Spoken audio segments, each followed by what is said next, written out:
সবাইকে এক করে নিতে পারি, আমরা সবাইকে আপন করে নিতে পারি। দাদা একটা কথা জানেন তো, বিজেপি দিলীপ ঘোষ মুকুল বাবুরা কি দেখছে, বলে আমাকে দ্বারা হইব না, আমাদের একার দ্বারা হবে না, তাই কি কালীঘাটের দিদির বাড়িতে গিয়ে দাঁড়িয়ে আছে, দিদি একটা নেতা দেবে, দিদি একটা নেতা দেবে গো, ও দিদি, ও দিদি তোমার ওই নেতাটা দাও না, ও দিদি তোমার ওই নেতাটা দাও না। আমি বলি 2011-এ যখন দিদি ক্ষমতায় আসে, দিদিকে বুদ্ধদেব ভট্টাচার্যকে হারানোর জন্য সুজন চক্রবর্তীকে লাগেনি বাবা, দিদি তৃণমূল কংগ্রেসের সৈনিকদের নিয়েই হারিয়েছিল। তুমি বাবা 200 আসন পাবে, এত যদি বুকের পাটা, এত যদি কবজির জোর, তাহলে তৃণমূলের ছাপ মারা মুকুল শুভেন্দু কেন লাগছে বাবা তোমাদের, একার দ্বারা হচ্ছে না। আরে তৃণমূলকে হারাতে ওদের তৃণমূলই দরকার, ভাবুন। তারপরে মমতা ব্যানার্জি কেমন নেতা তৈরি করে গেছেন। এই সুজাতা দি একটা কথা যোগ দিলেন যেদিন তৃণমূলে, খুব সুন্দর বলেছেন, এই কথাটা আমি সব জায়গায় বলছি। আমি বলি তৃণমূল কংগ্রেস তৃতীয়বার সংখ্যাগরিষ্ঠতা পেলে কে মুখ্যমন্ত্রী হবে? আমরা সবাই জানি তো মমতা ব্যানার্জি। আচ্ছা বিজেপি যদি সংখ্যাগরিষ্ঠতা পায় কে মুখ্যমন্ত্রী হবে? এই যে আমি কথাটা বলছি, বলতে বলতে দিলীপ বাবু আমার মাইকটা কেড়ে নিয়ে বলবে কেন আমি, যেই দিলীপ ঘোষ বলবে মুকুল রায় ছুটতে ছুটতে এসে বলবে না না না আমি, যেই মুকুল রায় বলবে তথাগত রায় ছুটতে ছুটতে এসে বলবে না না না আমি, যেই তথাগত রায় বলবেন আসানসোল থেকে কাহো না প্যার হ্যাঁ গান গাইতে গাইতে বাবুল সুপ্রিয় এসে বলবেন না না না আমি, আর যেই বাবুল সুপ্রিয় বলবেন, এখন তো আবার আরেকজন জননেতা বিজেপিতে গেছেন, তিনি আবার এসে বলবেন না না না আমি তো প্যারাশুটে করে উড়ে বিজেপিতে এসেছি, মুখ্যমন্ত্রী আমি হব। তা আমি বলি বাবা তোমরা গোয়ালে গুতোগুতি করে মরো, বাংলার মানুষ দিদিকে আবার তৃতীয়বারের জন্য ফিক্স করে নিয়েছে, আমাদের কাউকে লাগবে না। কনফিউশনের পক্ষে বাংলার মানুষ নেই, বাংলার মানুষ স্থায়িত্বের পক্ষে। আপনারা জানেন মমতা ব্যানার্জি দুয়ারে সরকার প্রকল্প নিয়ে সবার কাছে এসছে, বিরোধীরা কি বলছে, বলে এতদিন যদি কাজ হয়ে থাকে তাহলে দুয়ারে সরকার কেন? তারা ভুলে গেছে মমতা ব্যানার্জি এতদিন আগেকার সরকারেরা মহাকরণ থেকে দল সরকার চালাতো, দিদি সেটাকে ব্লকে এনেছেন, ব্লক থেকে বা দুয়ারে এনেছেন, আর দুয়ারে এনে মানুষকে পরিষেবা দিচ্ছেন। মানুষ পরিষেবা যত পাচ্ছে বিজেপির কপালে তত চিন্তার ভার চওড়া হচ্ছে, তাই জন্য বলছেন দুয়ারে সরকার কেন। আমি ওরা আবার ব্যঙ্গ করে কি বলছে জানেন, বলে জমের দুয়ারে সরকার, আপনারা শুনেছেন তো ওরা বলেছে। আচ্ছা আমরা বলছি মানুষের দুয়ারে সরকার, ওরা বলছে জমের দুয়ারে সরকার, তার মানে কি বিজেপির নেতা নেত্রীরা মানুষকে জম বলছে? একটু ভেবে দেখুন তো, আমরা বলছি মানুষের দুয়ারে সরকার, বিজেপি বলছে জমের দুয়ারে সরকার, তার মানে ওরা মানুষকে তো জম বলতে চাইছে, আমাদেরকে জম বলছে।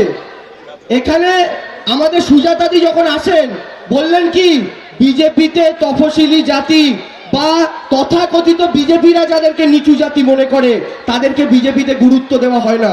তার প্রমাণ কি জানেন, কালকে এবিপি আনন্দের বিতর্কে ছিলাম, জয়প্রকাশ মজুমদার ছিলেন, উনি কি বলছেন জানেন, বলে ওসব দলিত ফলিতদের কথা শুনিয়ে লাভ নেই, দলিতের সাথে বলছে ফলিত, মানে ভাবতে পারছেন কত বড় ব্যঙ্গ।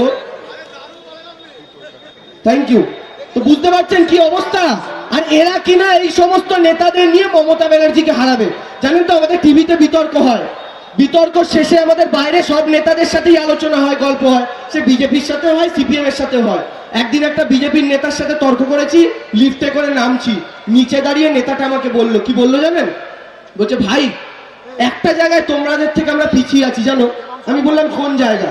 বলে আমাদের কাছে তো অনেক নেতা আছে কিন্তু তোমাদের কাছে একটা মমতা ব্যানার্জি আছে যেটা আমাদের কাছে নেই ভাই, এই জায়গা থেকে আমরা পিছিয়ে রয়েছি। আমাদের কাছে একটা মমতা ব্যানার্জি আছে যেটা ওদের কাছে নেই। আমি তো এই প্রশ্নটাই বারবার করতে চাই যে তোমাদের মুখ কে হবে সেই কথাটা বলো। আরে সে মুখ হবে সেই দিলীপ ঘোষ যিনি লিটার লিটার গরুর দুধ দুইয়ে কিলো কিলো সোনা বার করছেন না। তাহলে কি সেই মুকুল রায় যাকে এতদিন বলেছিল চোর? আপনারা ভাবুন, আমাদের এক সময় এই রাজ্যের আমাদের তৃণমূল যুব কংগ্রেসের সভাপতি ছিলেন শুভেন্দু বাবু। শুভেন্দু বাবুকে সরিয়ে কাকে করা হলো? সৌমিত্র খাঁ বাবুকে। তিনি যখন তৃণমূল কংগ্রেস করতেন বিজেপিরা কি অভিযোগ করত? বলতেন সৌমিত্র বাবু তো তোলাবাজ, বিষ্ণুপুরে তোলাবাজি করেন। আজকে তিনি বিজেপির সাংসদ, বিজেপিতে গেছেন, আমাদের সুজাতাদি তাকে জিতিয়েছেন, তিনি হয়ে গেছেন সাধু। বিজেপি কি আজকে তাহলে সুজাতাদিদের কাছে হাত জোর করে ক্ষমা চেয়ে বলবে সেদিনকে সৌমিত্র বাবুদের তোলাবাজ বলে ভুল করেছি? আমি জানতে চাই এতদিন মুকুল বাবু ছিলেন তোলাবাজ, বিজেপিতে গিয়ে সাধু। এতদিন শুভেন্দু অধিকারী ছিলেন নারদার ঘুষখোর, বিজেপিতে গিয়ে সাধু। শঙ্কু পান্ডা ছিলেন তোলাবাজ, বিজেপিতে গিয়ে সাধু। কি সাবান ব্যবহার করছে রে ভাই ওরা। দাউদ ইব্রাহিম কালকে বিজেপির পতাকা নিয়ে যোগ দেবে। যদি লাদেন বেঁচে থাকতো না, লাদেনকেও নরেন্দ্র মোদী পতাকা ধরিয়ে বলতেন এর চেয়ে বড় দেশভক্ত আর হতে পারে না, লাদেনকেও বিজেপিতে ঢুকিয়ে নিতেন। এইভাবে এদের দেশ চলছে, এইভাবে এরা রাজ্য চালাচ্ছে। আর মমতা ব্যানার্জিকে কাউন্টার করছে, মমতা ব্যানার্জির সাথে লড়াই করছে। তাই আপনাদের বলি, সবাই সংঘবদ্ধ থাকুন, সবাই একসাথে লড়াই করুন। মনে রাখবেন, ওরা ক্ষমতায় আসবে, ওদের প্রথম টার্গেট কি জানেন? এই বাংলার মাটিতে এনআরসি করবে। এই যে ঝড়ে অনেকের কাগজ উড়ে চলে গেছে, বন্যায় অনেকের কাগজ ভেসে চলে গেছে। যদি বলে দাদুর জন্ম সার্টিফিকেট দাও, কেউ দিতে পারবো? কেউ দিতে পারবো না আমরা। কিন্তু বিজেপি ওই প্ল্যানটা করছে।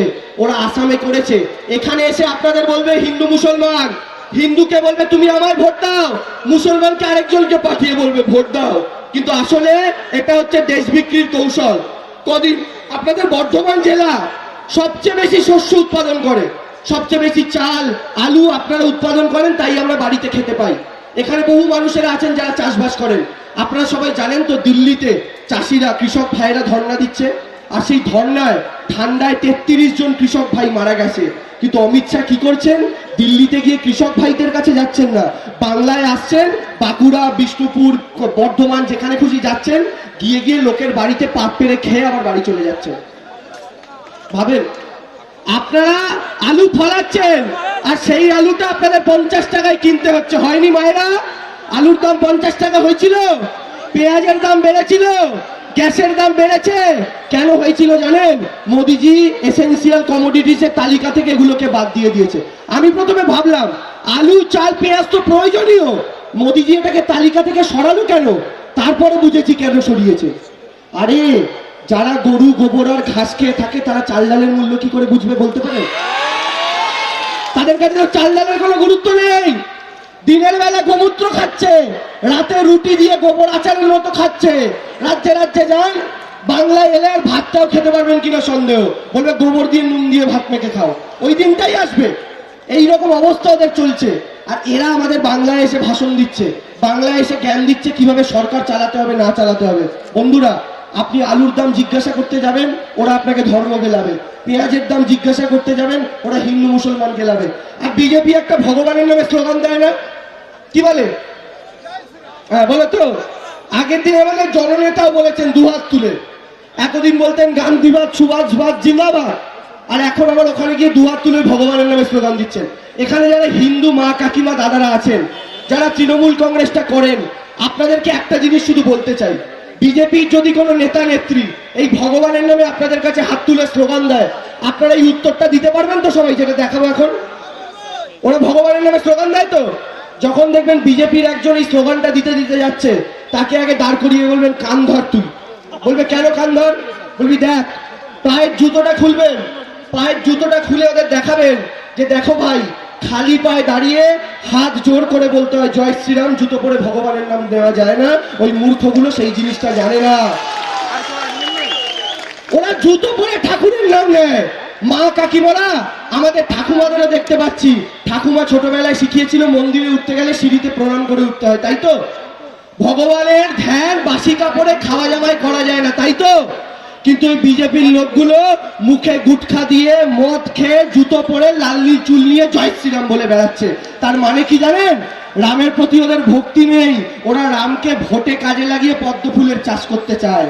তার মানে আসলে ওদের ভক্তি নেই, ওরা আসলে রামচন্দ্রকে নিয়ে ছেলে খেলা করে। আপনাদের এর বিরুদ্ধে লড়াই করতে হবে। ওরা ধর্মে বিভেদ যত করবে, আপনি একটাই প্রশ্ন করবেন, ভাই আমি বিজেপিকে ভোট দেবো একটাই শর্তে। কি শর্ত? গ্যাসের ডেলিভারি বয়টা যখন গ্যাস দিতে আসবে, আমি জয় শ্রীরাম বলবো ডেলিভারি বয়কে দেখিয়ে। 700 টাকার গ্যাসটা আমার থেকে যদি 100 টাকায় নেয়, আমিও বিজেপিকে ভোট দেবো। আমি সবজির দোকানে যাব, সবজিওয়ালাকে বলবো 2 কিলো আলু দিন। 50 টাকা কিলো আলু দামটা বেড়েছিল, তখন ও যদি 2 কিলো আলু আমায় দেয়, দিয়ে যদি আমি জয় শ্রীরাম বলার পর আমায় 20 টাকায় সেই আলুটা দেয়, আমিও বিজেপিকে ভোট দেবো। দেবে? দেবে?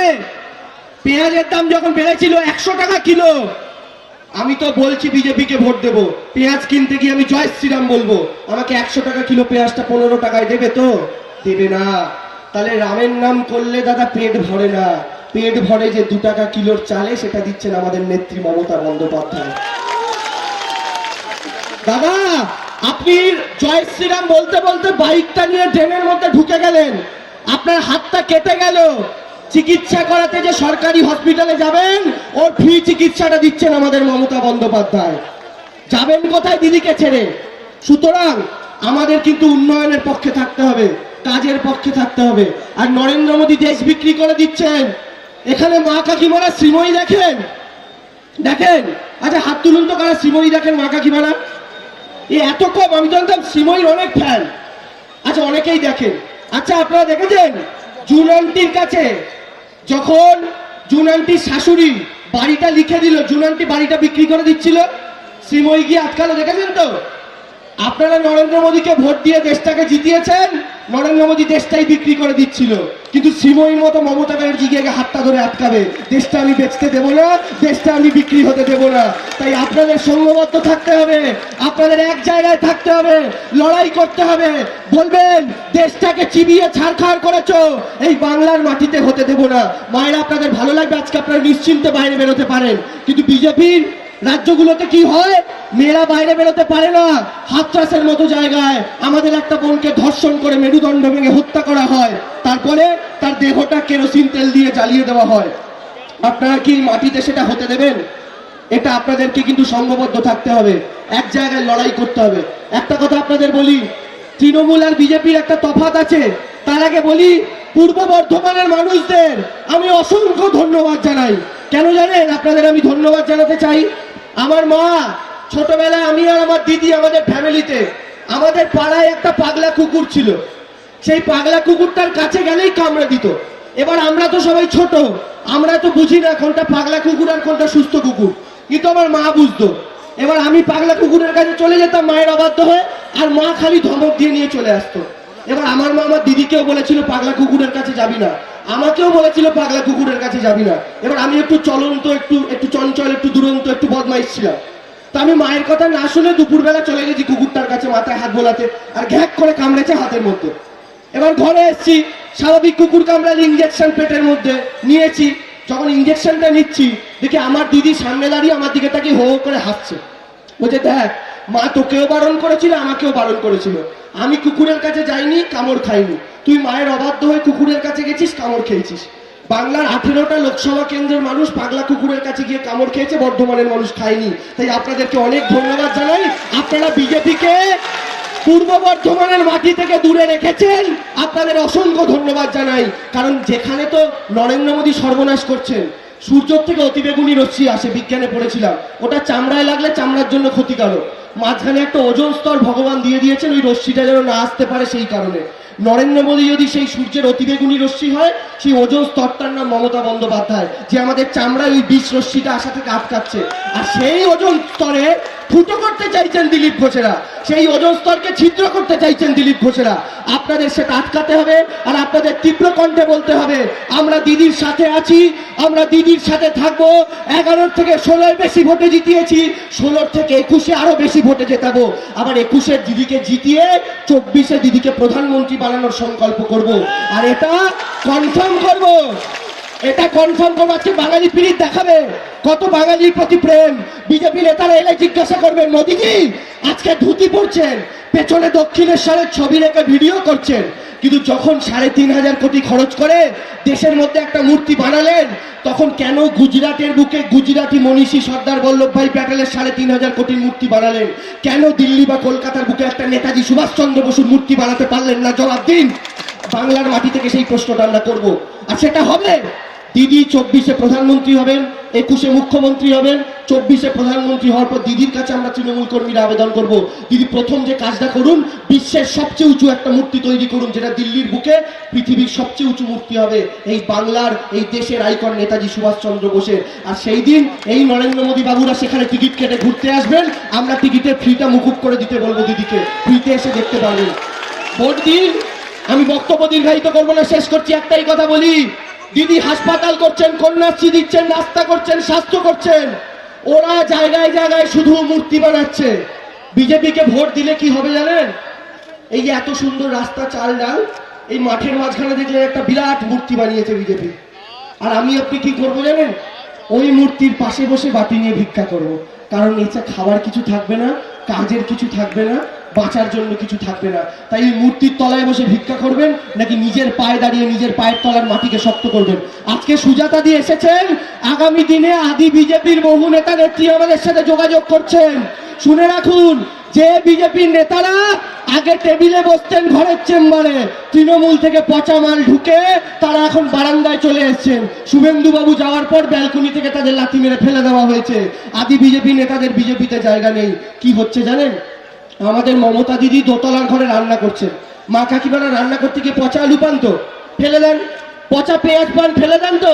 দিদি, আমাদের দিদি দোতলার ঘরে রান্না করছেন, 6টা আলু কাটলেন, 7 নম্বর আলুটা পচা জানলা দিয়ে ফেলে দিলেন। 5টা পেঁয়াজ কাটলেন, একটা পচা পেঁয়াজ জানলা দিয়ে ফেলে দিলেন। আরে দিদি তো জানলা দিয়ে ফেলে দিচ্ছেন, দিদি তো আর জানে না নিচে অমিত শাহ বাটি নিয়ে দাঁড়িয়ে আছে ওগুলো নিয়ে যাবে বলে। আর ওই পচা মাল রান্না করে বিজেপি কর্মীদের খাওয়াচ্ছেন, তাই বিজেপিতে এত আমাশা, তাই বিজেপিতে এত আমাশা। আর আমাশা হচ্ছে বলে বর্ধমান দুর্গাপুরে বিজেপি কর্মীর মাথায় চেয়ার ভাঙছে। আরে তৃণমূল তো তোদের শত্রু, আমাদের মাথায় চেয়ার ভাঙ, নিজেদের কর্মীদের মাথায় ভাঙছিস কেন? না, তার মানে গোয়ালে গুতোগুতি লেগে গেছে, বুঝেছেন তো? সিংওয়ালা ষাঁড়কে গুতোচ্ছে। এ বলছে আমি মুখ্যমন্ত্রী, ও বলছে আমি মুখ্যমন্ত্রী। আমাদের দিদি পাশ দিয়ে হেঁটে যেতে যেতে ওই ষাঁড় দুটোকে দুটো খড় দিয়ে নবান্নের 14 তলায় উঠে গেছেন। আবার তিনি থাকবেন। ভালো থাকুন, সুন্দর থাকুন, সুস্থ থাকুন। মমতা ব্যানার্জি, মমতা ব্যানার্জি, মমতা ব্যানার্জি। স্লোগানের আগে একটা কথা বলে রাখি, আমার ঠাকুমা বলতো মানুষের চুল 3টে কারণে পড়ে। এক হচ্ছে খুব মিথ্যে কথা বললে, এক হচ্ছে বয়স হয়ে গেলে, আমাদের দাদুদের বয়স হলে চুল পড়ে, আর একটা হচ্ছে পেট গরম হলে কম বয়সে। অমিত শাহের মাথার চুলগুলো কিন্তু মিথ্যে কথা বলে বলে পড়েছে। তো এখন অমিত শাহের মাথায় আর 7-8টা চুল বেঁচে আছে। ওই 7-8টা চুলে উড়িয়ে প্রমাণ করুন যে উনি জীবনে 100% মিথ্যে কথা বলেছেন, যেমন কদিন আগে বলে গেছেন। মমতা ব্যানার্জি, ওই দিক থেকে দুহাত তুলে, ওখানে কি অমিত শাহ দাঁড়িয়ে আছে? হাত গুটিয়ে কেন? অমিত শাহ দাঁড়িয়ে বেঁধে বসিয়ে দিন, দুহাত তুলে। আচ্ছা, আমার দুর্গা দিয়ে শেষ করবো। মমতা ব্যানার্জি, দুহাত তুলে। যারা হাত তুলছেন না, শীত করছে বলে বগলের তলায় ঢুকিয়ে রেখেছেন, হ্যাঁ, ওই হাতটাই কিন্তু হাত করা পড়াবে এনআরসিএল এ। দুটো হাত ওপরে তুলে। মমতা ব্যানার্জি, মমতা ব্যানার্জি। অমিত শাহের মাথায় ছিল 7-8টা চুল, 21 সালে সেখান দিয়েও গজাবে জোড়া ফুল। মিলিয়ে নেবেন আপনারা। আর আমার দুর্গা কবিতাটা বলে শেষ করছি। এই আমার দুর্গার মমতা দি আরেকবার, মমতা দি আরেকবার। আরে এই রাজ্যে দিদির রাজ, পিঁপড়ের ডিমোতি তাজ, মাওবাদীরা ছাড় খান, মমতা দি আরেকবার। আরে রক্ত ভাত খাচ্ছে মা, এই দৃশ্য আর না, খাদ্য সাথীর ভাত পাই, দিদিমণি তোমায় চাই। কোচবিহার থেকে কাঁথি 2 চাকাতে সবুজ সাথী, চাইলে মোদের বুলেট কার, মমতা দি আরেকবার। রক্ত ভাত খাচ্ছে মা, এই দৃশ্য আর না, খাদ্য সাথীর ভাত পাই, দিদিমণি তোমায় চাই। রাস্তা আলো খাওয়ার জল, মোড়ে মোড়ে বসছে কল, 30 বছর মানলো হাল, মমতা দি আরেকবার। বাপের আর দেয় না বিয়ে, কন্যাশ্রীর টাকা নিয়ে পড়ছে কন্যা, বলছে তাই, দিদিমণি তোমায় চাই। স্কুলে যেত খালি গায়ে, জুতো মোজা তাদের পায়, শিশুর হাসি শক্তি তার, মমতা দি আরেকবার। আর দীঘা গেলে দেখতে পাবে সাজলো কেমন দারুণ ভাবে, বলছি ওগো বলছি তাই, দিদিমণি তোমায় চাই। লাস্ট টাইম যা। আরে লাল পার্টিরা ধোকাবাজ, মোদির পার্টি চিটিংবাজ, সুখ দুঃখের হিস্সেদার, মমতা দি আরেকবার। লাল পার্টিরা ধোকাবাজ, মোদির পার্টি চিটিংবাজ, সুখ দুঃখের হিস্সেদার, মমতা দি আরেকবার। মমতা দি আরেকবার। হাততালি দিয়ে মমতা দি আরেকবার, মমতা দি আরেকবার। আরে দিদিমণি তোমায় চাই, আরে দিদিমণি তোমায় চাই, আরে রাজ্য জুড়ে তোমায় চাই, আরে দিকে দিকে তোমায় চাই, আরে দিদিমণি তোমায় চাই। মমতা ব্যানার্জি, মমতা ব্যানার্জি, মমতা ব্যানার্জি। আয় গদ্দারেরা দেখে যা মমতা ব্যানার্জির ক্ষমতা। Thank you. জিন্দাবাদ, মমতা ব্যানার্জি জিন্দাবাদ, তৃণমূল কংগ্রেস জিন্দাবাদ। এই আসছে কারা, এই লড়বে কারা, এই জিতবে কারা, হাততালি দিয়ে দিয়ে, আরে জিতবে কারা, এই রাজ্য জুড়ে, এই জেলায় জেলায়, এই গোটা বাংলায়, এই বর্ধমানে, এই দার্জিলিং এ, এই শিলিগুড়িতে, এই কোচবিহারে, এই পূর্বস্থলী, এই দিকে দিকে, এই পুরুলিয়াতে, এই ঝাড়গ্রামেতে, এই বাঁকুড়াতে, এই উলুবেড়িয়ায়, এই কলকাতাতে, এই দিকে দিকে, এই বিষ্ণুপুরে, এই বেলুড় মঠে, এই শিয়ালদাতে, এই রাজ্য জুড়ে, এই দিনাজপুরে, এই মেদিনীপুরে, আরে দেখবে দিলীপ, আরে দেখবে মুকুল, আরে দেখবে সবাই, আরে গাইবে বাবুল, আরে গাইবে রাহুল, আরে দেখবে মোদি, আরে দেখবে অমিত, আরে জিতবে আবার, আরে রাজ্য জুড়ে, আরে 21 সালেও এই সাবু সাবু টাবু খেয়েছি নাকি এই রিসেন্ট কম কেন? মমতা ব্যানার্জি সৈনিকদের এই আজ, আরে 21 সালেও এই জিতবে আবার, এই রাজ্য জুড়ে, এই সবুজ আবির, এই বাংলা জুড়ে, আরে আসছে আবার, আরে চোখ মেলে দেখ, এই বাংলা জুড়ে, আরে ওই কাকিমা, আরে ওই দাদাটা, আরে ওই দিদিটা, আরে রাজ্য জুড়ে, আরে আসছে আবার, আরে জিতবে আবার, আরে 21 সালেও মমতা ব্যানার্জি। সুজাতা দিয়ে একটা স্লোগান দিয়েছে যে 2021 বিজেপি পুশ, আর আরেকটা স্লোগান, এই বিজেপি বলে না আমরা 19-এ হাফ হয়েছি, শুনুন, তৃণমূল 19-এ 22টা পেয়েছে তো, বিজেপি বললে উল্টে বলবেন 19-এ 22 আর 21-এ 222, তাই তো? হবে তো? জয় বাংলা।